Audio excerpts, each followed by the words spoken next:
ನಮಸ್ಕಾರ, ನೀವು ನೋಡ್ತಾ ಇದ್ದೀರಾ ವಿಬಿಸಿ ನ್ಯೂಸ್. ನಾನು ನಿಮ್ಮ ಭರತ್ ಶೆಟ್ಟಿ. ಇದೀಗ ಹೆಡ್ಲೈನ್ಸ್.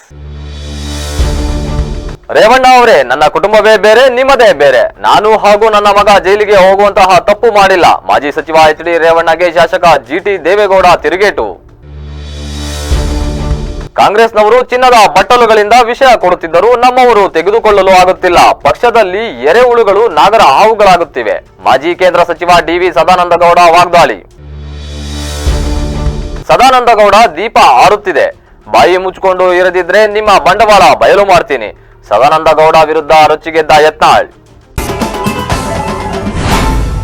ರೇವಣ್ಣ ಅವರೇ, ನನ್ನ ಕುಟುಂಬವೇ ಬೇರೆ, ನಿಮ್ಮದೇ ಬೇರೆ. ನಾನು ಬೆಳೆದಿರುವ ಪರಿಸರವೇ ಬೇರೆ. ನಾನು ನನ್ನ ಮಗ ಯಾವತ್ತೂ ಆ ರೀತಿಯ ತಪ್ಪು ಮಾಡಿಲ್ಲ.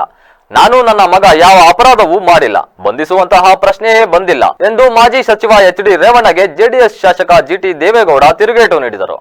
ಮೈಸೂರಿನಲ್ಲಿ ಮಾತನಾಡಿದ ಅವರು, ನಾನು ಮತ್ತು ನನ್ನ ಮಗ ಜೈಲಿಗೆ ಹೋಗುವಂತಹ ಯಾವ ತಪ್ಪು ಮಾಡಿಲ್ಲ. ಜಿ.ಟಿ. ದೇವೇಗೌಡ ಮತ್ತು ಅವರ ಮಗನನ್ನ ಕಾಂಗ್ರೆಸ್ ಸರ್ಕಾರ ಜೈಲಿಗೆ ಕಳುಹಿಸಲು ಮುಂದಾಗಿತ್ತು. ಕುಮಾರಸ್ವಾಮಿ ಅವರನ್ನ ರಕ್ಷಿಸಿದ್ರು ಎಂದು ಎಚ್.ಡಿ. ರೇವಣ್ಣ ಹೇಳಿದರು. ನನ್ನ ತಂದೆ ಪಟೇಲರು, ಅವರ ಮೇಲೆ ಒಂದೇ ಒಂದು ಪೊಲೀಸ್ ಕೇಸ್ ಇರಲಿಲ್ಲ. ನಾನು ಸಾರ್ವಜನಿಕ ಜೀವನಕ್ಕೆ ಬಂದು 54 ವರ್ಷವಾಗಿದೆ. ನನ್ನ ಮೇಲೆ ಇದುವರೆಗೆ ಒಂದೇ ಒಂದು ಕೇಸ್ ಕೂಡ ಪೊಲೀಸ್ ಠಾಣೆಯಲ್ಲಿ ಇಲ್ಲ. ನನ್ನ ಮಗನ ಮೇಲೂ ಇಲ್ಲ. ಕ್ಷೇತ್ರದ ಜನರ ಸೇವೆ ಮಾಡುವುದು ಮಾತ್ರ ನನ್ನ ತಲೆಯಲ್ಲಿ ಇರುವುದು. ಅದು ಬಿಟ್ಟರೆ ನನ್ನ ತಲೆಯಲ್ಲಿ ಬೇರೆ ಯೋಚನೆ ಇಲ್ಲ. ರಾಜ್ಯ ಗೃಹ ಮಂಡಳಿ ಅಧ್ಯಕ್ಷನಾಗಿದ್ದಾಗ ಜೆಡಿಎಸ್ ಕಾಂಗ್ರೆಸ್ ಇಬ್ಬರೂ ಸೇರಿ ಅದರಲ್ಲಿ ಅವ್ಯವಹಾರ ಆಗಿದೆ ಎಂದು ತನಿಖೆಯನ್ನ ಮಾಡಿಸಿದ್ರು ಅಷ್ಟೇ. ನಾನು ಇದುವರೆಗೆ ಯಾರಿಂದಲೂ ನನ್ನ ರಕ್ಷಣೆ ಮಾಡಿ ಎಂದು ದೂರವಾಣಿ ಕರೆ ಮಾಡಿಸಿಲ್ಲ. ಕುಮಾರಸ್ವಾಮಿಯಿಂದ ನಾನು ಯಾವುದೇ ಕರೆ ಮಾಡಿಸಿ ನನ್ನ ರಕ್ಷಣೆ ಮಾಡಿಸಿಕೊಂಡಿಲ್ಲ. ನಾನು ನನ್ನ ಮಗ ಬಂಧನವಾಗುವಂತಹ ಯಾವ ಅಪರಾಧವೂ ಮಾಡಿಲ್ಲ. ಸಿದ್ದರಾಮಯ್ಯ ಸೇರಿದಂತೆ ಯಾವ ಸಿಎಂ ಕೂಡ ನನ್ನ ಬಂಧಿಸುವಂತೆ ಹೇಳಿಲ್ಲ. ಸಿದ್ದರಾಮಯ್ಯ ಸೇಡು ತೀರಿಸಿಕೊಳ್ಳಲು ರಾಜಕೀಯವನ್ನ ಮಾಡಿದ್ದಾರೆ, ಆದರೆ ಬಂಧಿಸುವಂತಹ ರೀತಿ ವರ್ತಿಸಿಲ್ಲ. ರೇವಣ್ಣ ಯಾಕೆ ಈ ರೀತಿ ಹೇಳಿದ್ರೂ ಗೊತ್ತಿಲ್ಲ. ವಿಧಾನಸಭೆ ಅಧಿವೇಶನದಲ್ಲಿ ಅವರು ಸಿಗುತ್ತಾರೆ, ಅವತ್ತೇ ಅವರ ಬಳಿ ಕೇಳಿ ಹೇಳ್ತೇನೆ. ನನ್ನ ವಿರುದ್ಧ ಯಾರು ಬಂಧಿಸುವಂತಹ ಸೇಡಿನ ರಾಜಕಾರಣ ಮಾಡಿಲ್ಲ, ನಾನು ಕೂಡ ಆ ರೀತಿ ನಡೆದುಕೊಂಡಿಲ್ಲ ಎಂದು ತಿಳಿಸಿದರು. ಕಾಂಗ್ರೆಸ್ನವರು ಚಿನ್ನದ ಬಟ್ಟಲುಗಳಿಂದ ವಿಷಯಗಳನ್ನು ಕೊಡುತ್ತಿದ್ದರೂ ನಮ್ಮವರು ತೆಗೆದುಕೊಳ್ಳಲು ಆಗುತ್ತಿಲ್ಲ. ಪಕ್ಷದಲ್ಲಿ ಎರೆಹುಳುಗಳು ನಾಗರ ಹಾವುಗಳಾಗುತ್ತಿದ್ದಾರೆ ಎಂದು ಮಾಜಿ ಕೇಂದ್ರ ಸಚಿವ ಡಿ.ವಿ. ಸದಾನಂದಗೌಡ ವಾಗ್ದಾಳಿ ನಡೆಸಿದ್ದಾರೆ. ಬೆಂಗಳೂರಿನಲ್ಲಿ ಮಾಧ್ಯಮಗಳ ಜೊತೆ ಮಾತನಾಡಿದ ಅವರು, ಬಿಜೆಪಿಯಲ್ಲಿ ಆಂತರಿಕ ಜಗಳವೇ ಆಯಿತು. ಇದರಿಂದ ಸರ್ಕಾರವನ್ನ ಏನು ಮಾಡಲು ಸಾಧ್ಯವಿಲ್ಲ ಎಂದು ಜನರು ಮಾತನಾಡುತ್ತಿದ್ದಾರೆ. ಈಗೋ ಸಮಸ್ಯೆಯಿಂದ ಬಿಜೆಪಿಗೆ ದೊಡ್ಡ ಹಾನಿಯಾಗುತ್ತಿದೆ. ಇಷ್ಟೆಲ್ಲಾ ಪಕ್ಷದಲ್ಲಿ ಆಗುತ್ತಿರುವ ರಾದ್ಧಾಂತವನ್ನ ಸಹಿಸಿಕೊಳ್ಳಲು ಆಗ್ತಾ ಇಲ್ಲ. ಇನ್ನೊಮ್ಮೆ ನಾನು ದೆಹಲಿಗೆ ಹೋಗುವ ನಿರ್ಧಾರವನ್ನ ಮಾಡಿದ್ದೇನೆ. ಡಿಸೆಂಬರ್ 3ರಂದು ಕೋರ್ ಕಮಿಟಿ ಸಭೆ ಇದೆ. ಅಲ್ಲಿ ಇದರ ಬಗ್ಗೆ ಚರ್ಚಿಸಿ ಇದಕ್ಕೆಲ್ಲ ಬ್ರೇಕ್ ಹಾಕುವಂತೆ ಹೈಕಮಾಂಡ್ಗೆ ಒತ್ತಾಯವನ್ನ ಮಾಡ್ತೇವೆ. ಕರ್ನಾಟಕ ಬಿಜೆಪಿ ಬಗ್ಗೆ ನಾನು ವರಿಷ್ಠರಿಗೆ 2 ಪತ್ರ ಬರೆದಿದ್ದೇನೆ. ನಾನು ಅಧ್ಯಕ್ಷ ಇದ್ದಾಗಲೂ ಇದಕ್ಕಿಂತ ದೊಡ್ಡ ಗುಂಪುಗಳಿದ್ದವು. ಪಕ್ಷ ಕಟ್ಟಿದ್ದು ನಾವು ಅಂತ ಅನಂತಕುಮಾರ್ ಹಾಗೂ ಯಡಿಯೂರಪ್ಪ ಗುಂಪು ಪ್ರಬಲವಾಗಿ ಸೆಣಸಾಡ್ತಿದ್ದವು. ಆದರೆ ಅನಂತಕುಮಾರ್ ಹಾಗೂ ಯಡಿಯೂರಪ್ಪ ಗುಂಪು ಯಾವತ್ತೂ ಬೀದಿಗೆ ಇಳಿದಿರಲಿಲ್ಲ. ನೀವು ಇಲ್ಲಿ ಬೀದಿಗೆ ಹೋಗುವ ಬದಲು ದೆಹಲಿಗೆ ವಿಮಾನ ಹತ್ತಿ ಹೋಗಿ. ದೆಹಲಿಯಲ್ಲಿ ನಮ್ಮ ಅದ್ಭುತ ನಾಯಕರು ಇದ್ದಾರೆ. ದೆಹಲಿಗೆ ಹೋಗಿ ಪಕ್ಷದ ವಿಚಾರ ಹೇಳಿ ಸರಿಪಡಿಸಿಕೊಳ್ಳಿ. ಇಲ್ಲದಿದ್ದರೆ ನೀವೆಲ್ಲ ಪಕ್ಷದ ನಿಷ್ಠಾವಂತ ಕಾರ್ಯಕರ್ತರು ಎಂದು ಕರೆಸಿಕೊಳ್ಳಲು ನಾಲಾಯಕ್ ಎಂದು ವಿಜಯೇಂದ್ರ ಯತ್ನಾಳ್ ತಂಡಕ್ಕೆ ಕಿವಿ ಮಾತನ್ನ ಹೇಳಿದರು. ಯಡಿಯೂರಪ್ಪ ವಿರುದ್ಧ ಕೆಟ್ಟದಾಗಿ ಮಾತನಾಡಿದ್ದೀರಿ, ನಿಮ್ಮ ಬಣ್ಣ ಬಯಲು ಮಾಡ್ತೀನಿ, ಇಲ್ಲವಾದರೆ ಧರ್ಮಸ್ಥಳಕ್ಕೆ ಬಂದು ಆಣೆ ಪ್ರಮಾಣ ಮಾಡಲಿ ಎಂದು ಡಿವಿಎಸ್ಗೆ ವಿಜಯಪುರ ಶಾಸಕ ಬಸನಗೌಡ ಪಾಟೀಲ್ ಯತ್ನಾಳ್ ಸವಾಲು ಎಸೆದಿದ್ದಾರೆ. ವಿಜಯಪುರದಲ್ಲಿ ಸುದ್ದಿಗಾರರೊಂದಿಗೆ ಮಾತನಾಡಿದ ಅವರು, ಸದಾನಂದಗೌಡ ಬಾಯಿ ಮುಚ್ಚಿಕೊಂಡು ಇರಬೇಕು, ಇಲ್ಲದೆ ಹೋದರೆ ಬಂಡವಾಳ ಬಯಲು ಮಾಡ್ತೇನೆ. ನಾನು ವಕ್ಫ್ ವಿರುದ್ಧ ಮಾತನಾಡಿದ್ದೇನೆ. ಸದಾನಂದಗೌಡ ಯಾಕೆ ಗಾಬರಿಯಾಗಬೇಕು? ನೀವು ಗಾಬರಿಯಾಗಬೇಡಿ. ನಾಗರಹಾವು, ಎರೆಹುಳ ಎತ್ತೆಂದಿನೆತ್ತ ಸಂಬಂಧವಯ್ಯ ಸದಾನಂದ. ನೀನು ಮಾತನಾಡಿದ ಕೃತಿಗೂ ನಿನ್ನ ನಾಲಿಗೆಗೂ ಎತ್ತ ಸಂಬಂಧವಯ್ಯ ಸದಾನಂದ. ಇದು ನನ್ನ ಹೊಸ ವಚನ. ಇದು ನನ್ನ ಕೂಡಲ ಸಂಗಮ ಬಸವವಾಣಿ. ಸದಾನಂದ ಗೌಡ್ರು ಯಡಿಯೂರಪ್ಪ ಕುಟುಂಬದ ವಿರುದ್ಧ ಮಾತನಾಡಿರುವುದನ್ನು ನಾನು ಬಚ್ಚಿಡ್ತೇನೆ. ನನಗಿಂತ ಕೆಟ್ಟದಾಗಿ ಮಾತನಾಡಿದ್ದಾರೆ. ದೀಪ ಆರಿದವರ ಬಗ್ಗೆ ನಾನು ಮಾತನಾಡಲ್ಲ. ನಿಮ್ಮ ದೀಪ ಈಗಾಗಲೇ ಆರಿ ಹೋಗಿದೆ. ನಾನು ಯಾರ ಜೊತೆನೂ ಹೊಂದಾಣಿಕೆ ಮಾಡಿಕೊಂಡಿಲ್ಲ. ನನ್ನ ವಿರುದ್ಧ ಮಾತನಾಡಿದವರ ಬಣ್ಣ ಬಯಲು ಮಾಡ್ತೇನೆ. ನೀವು ಯಡಿಯೂರಪ್ಪ ವಿರುದ್ಧ ಕೆಟ್ಟದಾಗಿ ಮಾತನಾಡಿದ್ದೀರಿ ಇಲ್ಲ ಎನ್ನುವುದಾದರೆ ಧರ್ಮಸ್ಥಳಕ್ಕೆ ಬಂದು ಆಣೆ ಪ್ರಮಾಣ ಮಾಡಲಿ ಎಂದು ಆಣೆ ಪ್ರಮಾಣಕ್ಕೆ ಪಂಥಾಹ್ವಾನ ನೀಡಿದರು. Doctor APJ Abdul Kalam mission charitable trust ವತಿಯಿಂದ 69ನೇ ಕನ್ನಡ ರಾಜ್ಯೋತ್ಸವವನ್ನು ಮೈಸೂರಿನ ಉದಯಗಿರಿ ಸರ್ಕಲ್ನಲ್ಲಿ ಆಚರಿಸಲಾಯಿತು. ಟ್ರಸ್ಟ್ ಸಂಸ್ಥಾಪಕ ಅಧ್ಯಕ್ಷ ಎಂಡಿ ಅಮೀನ್ ತಾಯಿ ಭುವನೇಶ್ವರಿ ಭಾವಚಿತ್ರಕ್ಕೆ ಪುಷ್ಪಾರ್ಚನೆ ಮಾಡಿದರು. ಕಾರ್ಯಕ್ರಮವನ್ನು ಉದ್ದೇಶಿಸಿ ಶ್ರೀಕಂಠೇಶ್ವರ ವಿದ್ಯಾಶಾಲೆಯ ಸಂಸ್ಥಾಪಕರು ಹಾಗೂ ಮಾಜಿ ಮೈಸೂರು ಮಹಾನಗರ ಪಾಲಿಕೆ ಮೇಯರ್ ಎಚ್ಎನ್ ಶ್ರೀಕಂಠಯ್ಯ ಮಾತನಾಡಿ, doctor APJ Abdul Kalam mission charitable trust ಸಂಸ್ಥಾಪಕ ಅಧ್ಯಕ್ಷರಾದ ಅಮೀನ್ ರವರು ಸ್ನೇಹಿತರಲ್ಲ, ಜೊತೆಗೂಡಿ ಇಂದು 69ನೇ ಕನ್ನಡ ರಾಜ್ಯೋತ್ಸವವನ್ನು ಅದ್ದೂರಿಯಾಗಿ ನೆರವೇರಿಸಿದ್ದಾರೆ. ಈ ರಾಜ್ಯೋತ್ಸವದ ಮುಖಾಂತರ ಹಿಂದೂ ಹಾಗೂ ಮುಸ್ಲಿಮರು ನಾವೆಲ್ಲರೂ ಏಕತೆಯಿಂದ ಬಾಳುತ್ತಿದ್ದೇವೆ ಎಂಬುದನ್ನು ತೋರಿಸಿಕೊಟ್ಟಿದ್ದಾರೆ ಎಂದು ತಿಳಿಸಿದರು. ಈ ಒಂದು ಕನ್ನಡ ರಾಜ್ಯೋತ್ಸವ ಇಲ್ಲಿ ನೆರವೇರುತ್ತೆ ಅಂತಂದ್ರೆ ಆಶ್ಚರ್ಯ ಆಗ್ಬಹುದು. ಬಹಳಷ್ಟು ವರ್ಷಗಳಿಂದ ಈ ಪ್ರದೇಶದಲ್ಲಿ ಇಂತಹ ಒಂದು ಕಾರ್ಯಕ್ರಮ ಆಗಿರ್ಲಿಲ್ಲ. ಬೇರೆ ಬೇರೆ ಕಾರ್ಯಕ್ರಮ ಆಗ್ತಾ ಇರುತ್ತೆ, ರಾಜ್ಯೋತ್ಸವ ಕಾರ್ಯಕ್ರಮ ಆಗೇ ಇರಲಿಲ್ಲ. ಈ ಕಾರ್ಯಕ್ರಮ ಆಗ್ಬೇಕು ಅಂತಂದ್ರೆ ಈ ಕಾಂಪ್ಲೆಕ್ಸ್ ಅಲ್ಲೇ ಕೆಲಸ ಮಾಡ್ತಾ ಇರ್ತಕ್ಕಂಥ ಅಬ್ದುಲ್ ಕಲಾಂ ಸಾಹೇಬ್ರವರ ಹೆಸರಿನಲ್ಲಿ ಒಂದು ಚಾರಿಟಬಲ್ ಟ್ರಸ್ಟ್ ಮಾಡಿ ನಡೆಸ್ತಾ ಇರ್ತಕ್ಕಂಥ ಮೊಹಮ್ಮದ್ ಅಮೀನ್ ಮತ್ತು ಅವ್ರ ಸ್ನೇಹಿತರಾದಂತ ಗಫೂರ್ ಅವರು ಜೊತೆಗೆ ಈ ಬಡಾವಣೆಯಲ್ಲೇ ಈ ಒಂದು ವಿಭಾಗದಲ್ಲೇ ಕಾರ್ಯ ಮಾಡ್ಕೊಂಡು ಹೋಗ್ತಾ ಇರ್ತಕ್ಕಂಥ ಸುನಿಲ್, ಜೊತೆಗೆ ಏಷ್ಯನ್ ಪೇಂಟ್ ನಡೆಸ್ತಾ ಇರ್ತಕ್ಕಂಥ ನಿಂಗೇಗೌಡರು, ಅವ್ರ ಪಕ್ಕದಲ್ಲೇ ಮೆಡಿಕಲ್ ಶಾಪ್ ನಡೆಸ್ತಾ ಇರ್ತಕ್ಕಂಥ ಗೋವಿಂದ ಸ್ವಾಮಿ, ಅವ್ರ ಪಕ್ಕದಲ್ಲಿ ಇರ್ತಕ್ಕಂಥ ಸಂದೀಪ್, ಜೊತೆಗೆ ದಯಾಜ್ ಅಹಮದ್ ಮತ್ತು ವೆಂಕಟೇಶ್, ಇವೆಲ್ಲ ಸೇರ್ಕೊಂಡು ಸ್ನೇಹಿತರನ್ನ ಕಲೆಕ್ಟ್ ಮಾಡಿಕೊಂಡು ಇದೇ ಸಂದರ್ಭದಲ್ಲಿ ಆಜಾದ್ ಸುನೀಲ್, ಗಯಾಸ್ ಇದ್ರೀಸ್, ಗೋವಿಂದ ಸ್ವಾಮಿ, ವೆಂಕಟೇಶ್, ಉದಯಗಿರಿ ನಿವಾಸಿಗಳು ಸೇರಿದಂತೆ ಇತರರು ಹಾಜರಿದ್ದರು. ಮೈಸೂರಿನ ಕಾಂಗರೂ ಕೇರ್ ಫರ್ಟಿಲಿಟಿ ಸೆಂಟರ್ಗೆ ಇಂದು ಚಾಲನೆ ನೀಡಲಾಯಿತು ಎಂದು kangaroo Care fertility centre CEO ಮತ್ತು ಸಂಸ್ಥಾಪಕ ನಿರ್ದೇಶಕ ಡಾಕ್ಟರ್ ಶೇಖರ್ ಸುಬ್ಬಯ್ಯ ತಿಳಿಸಿದರು. ಮೈಸೂರಿನಲ್ಲಿಂದು ಪತ್ರಿಕಾಗೋಷ್ಠಿಯಲ್ಲಿ ಈ ಬಗ್ಗೆ ಮಾಹಿತಿ ನೀಡಿದ ಅವರು, ಬಂಜೆತನದ ಭಾವನಾತ್ಮಕ ಸಂಗತಿ ಮತ್ತು ದೈಹಿಕ ಸವಾಲುಗಳನ್ನು ಅರ್ಥ ಮಾಡಿಕೊಂಡಿದ್ದೇವೆ. ಪೋಷಕರ ಕನಸುಗಳನ್ನು ಸಾಧಿಸಲು ಸಹಾಯ ಮಾಡುವ ಪೋಷಣೆ, ಪೋಷಕ ವಾತಾವರಣವನ್ನು ಸೃಷ್ಟಿಸುವುದು ನಮ್ಮ ಗುರಿಯಾಗಿದೆ. ವೈದ್ಯಕೀಯ ಪರಿಣಿತಿಯನ್ನ ಮೀರಿ ಕೇಂದ್ರವು ಅದರ ಸಮಗ್ರ ವಿಧಾನದಿಂದ ಗುರುತಿಸಲ್ಪಟ್ಟಿದೆ. ರೋಗಿಗಳ ಭೌತ ಚಿಕಿತ್ಸೆ, ಸಮಾಲೋಚನೆ ಮತ್ತು ಪೌಷ್ಟಿಕಾಂಶದ ಮಾರ್ಗದರ್ಶನಕ್ಕೆ ಹೆಚ್ಚಿನ ಆದ್ಯತೆಯನ್ನ ನೀಡಲಾಗಿದ್ದು, ಈ ಶತಾವಕಾಶವನ್ನು ಮೈಸೂರಿನ ಜನತೆಯು ಸದುಪಯೋಗ ಪಡಿಸಿಕೊಳ್ಳಬೇಕು ಎಂದು ಮನವಿ ಮಾಡಿದರು. 4 years ಆಯಿತು. ಮೈಸೂರಲ್ಲಿ first women and children's hospital ನಮ್ಮದು ಕಾನ್ಸೆಪ್ಟ್ ಇಲ್ಲಿ ಇರಲಿಲ್ಲ. So it should getting better and ಜನರಿಗೆ ಈ ಕಾನ್ಸೆಪ್ಟ್ ಅರ್ಥ ಆಗ್ತಾ ಇದೆ. ಇದಾದಮೇಲೆ ನಾವು ಫರ್ಟಿಲಿಟಿ ಸೆಂಟರ್ಸ್ ಬ್ಯಾಂಗ್ಳೂರಲ್ಲಿ ಮಾಡಿದ್ವಿ, ಈಗ ರಾಮನಗರದಲ್ಲಿ ಮನೆ ರೀಸೆಂಟಾಗಿ ಮಾಡಿದ್ವಿ, ಈಗ ಇಲ್ಲಿ ಶುರು ಮಾಡ್ತಾ ಇದ್ದೀವಿ. It's added service. ಏನಕ್ಕೆ ಫರ್ಟಿಲಿಟಿ ಸೆಂಟರ್ ಮಾಡ್ತಾಯಿದ್ದೀವಿ ಅಂದರೆ, ಈಗಿನ ಕಾಲದಲ್ಲಿ work style, late marriage, stress ಇವೆಲ್ಲ ಒಂದು ಅಡಿಷನಲ್ ಫ್ಯಾಕ್ಟರ್ಸ್. ಹಾಗಾಗಿ ಫರ್ಟಿಲಿಟಿ ಸೆಂಟರ್ಸ್ ಬೇಕಾಗಿದೆ. ಮೈಸೂರಲ್ಲಿ there are few fertility centres, but ನಮ್ಮದು Kangaroo Care women and children's hospital ಇರೋದ್ರಿಂದ ಒಂದು ಫೆಸಿಲಿಟಿ ಆಗಲೇ ಇದೆ, ಎಸ್ಟಾಬ್ಲಿಷ್ ಫೆಸಿಲಿಟಿ, ಬ್ರ್ಯಾಂಡ್ ಇರೋದ್ರಿಂದ ಇದೊಂದು ಆ್ಯಡೆಡ್ ಸರ್ವಿಸ್ ಜನರಿಗೆ ಹೆಲ್ಪ್ ಆಗುತ್ತೆ ಅಂತ ನಾವು ಮಾಡ್ತಾ ಇದ್ವಿ. ಇದು ಫಸ್ಟಿಂದ ಶುರು ಆಗುತ್ತೆ, ನೆಕ್ಸ್ಟ್ ಮಂತ್ ಫಸ್ಟ್. ಆ್ಯಂಡ್ ನಮ್ಮಲ್ಲಿ ಈಗ ಫರ್ಟಿಲಿಟಿ ಕನ್ಸಲ್ಟೆಂಟ್ಸ್ ಇರ್ತಾರೆ. ಸೊ ಡಾಕ್ಟರ್ ಸ್ವಾತಿ ಅಂತ and doctor Swathi, doctor Arif ಇದ್ದಾರೆ, ಮತ್ತು ಎಂಬ್ರಿಯಾಲಜಿಸ್ಟ್ಗಳಿರ್ತಾರೆ, ಆಯಿತಾ, ಫಿಸಿಷಿಯನ್ ಇದ್ದಾರೆ.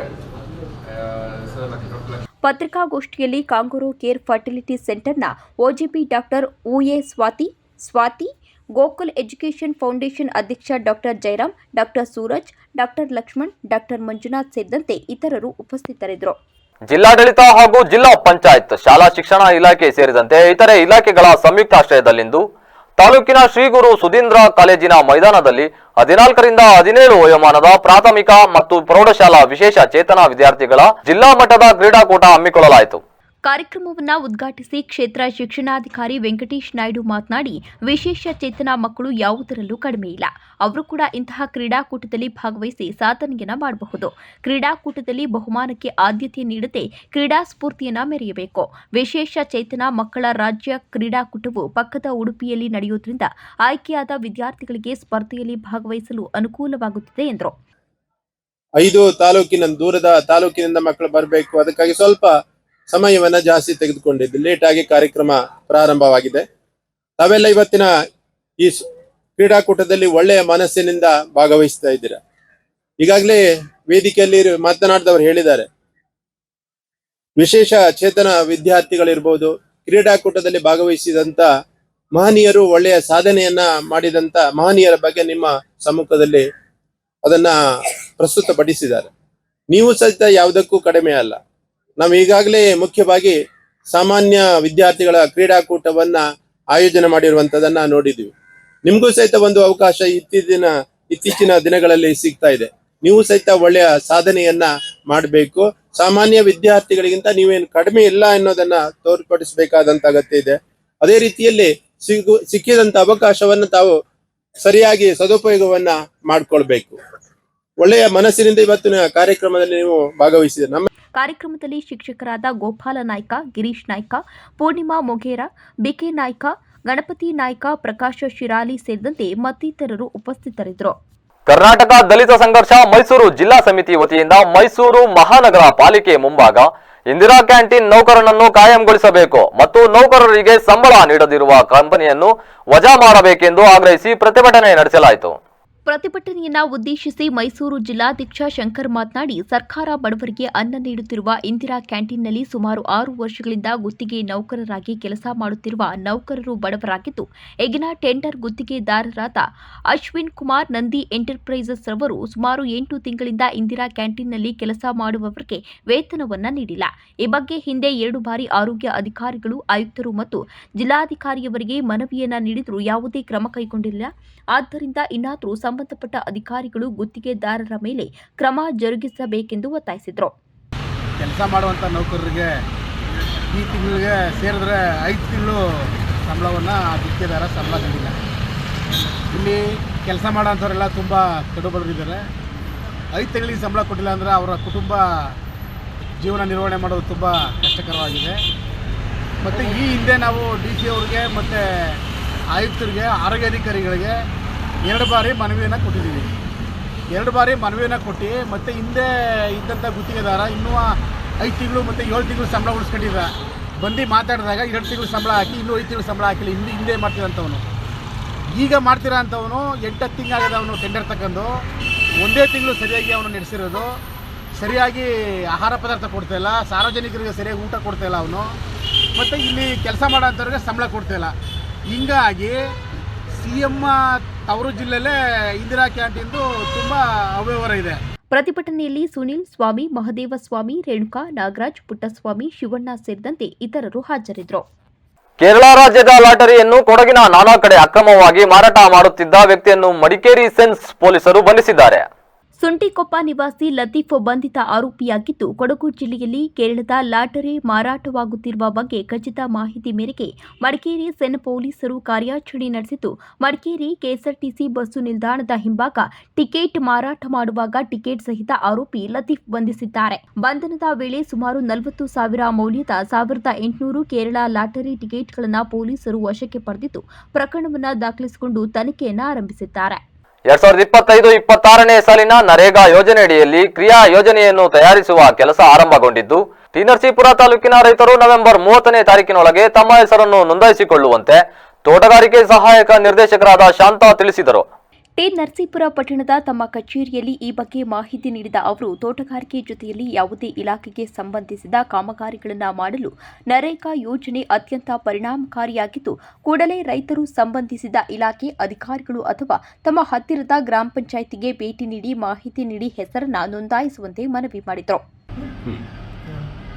ಟಿ ನರಸೀಪುರ ತಾಲೂಕಿನ ಎಲ್ಲ ರೈತ ಬಾಂಧವರಿಗೆ ನಮಸ್ಕಾರ.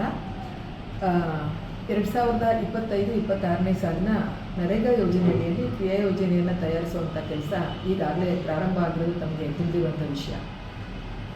ಈ ವರ್ಷದಿಂದ ವಿಶೇಷವಾಗಿ ನರೇಗಾ ಕ್ರಿಯಾ ಯೋಜನೆಯನ್ನು ತಯಾರು ಮಾಡಬೇಕಾದ್ರೆ ಅದನ್ನು ಆನ್ಲೈನಲ್ಲಿ ನಾವು ಅಪ್ಲೋಡ್ ಮಾಡಿ ನಿಮ್ಮ ಗ್ರಾಮ ಪಂಚಾಯಿತಿಯಲ್ಲಿ ಅಥವಾ ಯಾವ ಇಲಾಖೆಗೆ ಸಂಬಂಧಪಟ್ಟಂಥ ಕಾಮಗಾರಿ ತಗೋಬೇಕು ಅಂತ ತಾವು ಆಸಕ್ತಿ ತೋರಿಸ್ತಾ ಇದ್ದೀರಾ ಅಂಥ ಇಲಾಖೆಗಳ ಮೂಲಕ ಕ್ರಿಯಾ ಯೋಜನೆಯಲ್ಲಿ ನಿಮ್ಮ ಹೆಸರನ್ನು ಸೇರ್ಪಡೆ ಮಾಡೋದಕ್ಕೆ ಅವಕಾಶ ಇರುತ್ತೆ.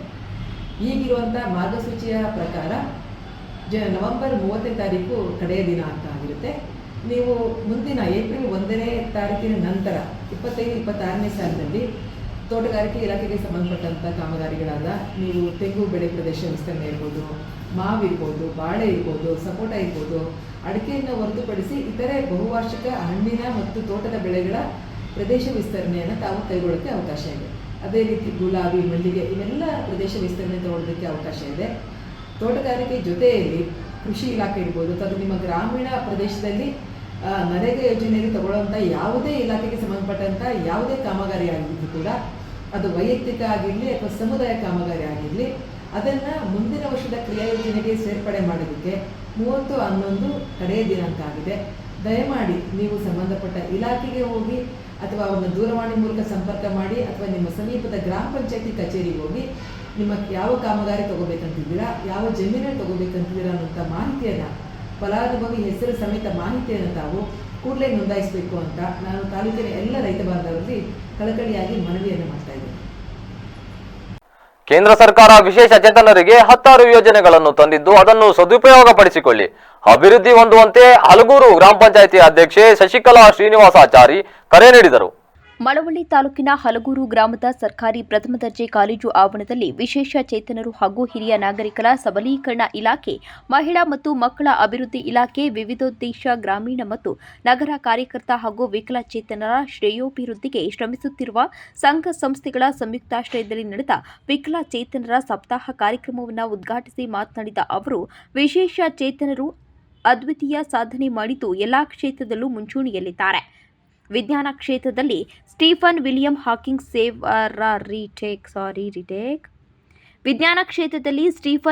ಹಾಕಿಂಗ್ ಸೇವರ ಅಗ್ರಗಣ್ಯ ಹಾಗೂ ಅನನ್ಯ ಸೇವೆ ನೀಡಿದ್ದು ನಮ್ಮ ದೇಶದಲ್ಲಿ ಕ್ರೀಡಾ ಕ್ಷೇತ್ರದಲ್ಲಿ ಅದರಲ್ಲೂ ಒಲಿಂಪಿಕ್ ಕ್ರೀಡಾಕೂಟದಲ್ಲಿ ಜಾಗತಿಕವಾಗಿ ಭಾಗವಹಿಸಿ ದೇಶಕ್ಕೆ ಹೆಸರು ಮತ್ತು ಕೀರ್ತಿ ತಂದುಕೊಟ್ಟಿದ್ದಾರೆ ಎಂದು ತಿಳಿಸಿದರು. ಚಿಕಿತ್ಸಾ ವೆಚ್ಚದಲ್ಲಿ ನಮ್ಮ ಇಲಾಖೆಯಿಂದ ಅವರಿಗೆ ಕೊಡುವಂತ ಹೇಳ್ತಾರೆ. ಇನ್ನು ಸ್ಥಳೀಯ ಸಂಸ್ಥೆಗಳು ಅಂದರೆ ಗ್ರಾಮ ಪಂಚಾಯಿತಿ, ತಾಲೂಕು ಪಂಚಾಯಿತಿ, ನಗರಸಭೆ, ಪುರಸಭೆ, ಮಹಾನಗರ ಸಭೆ ಇವನ್ನು ನಾವು ಸ್ಥಳೀಯ ಸಂಸ್ಥೆಗಳು ಅಂತ ಕರೀತಾರೆ.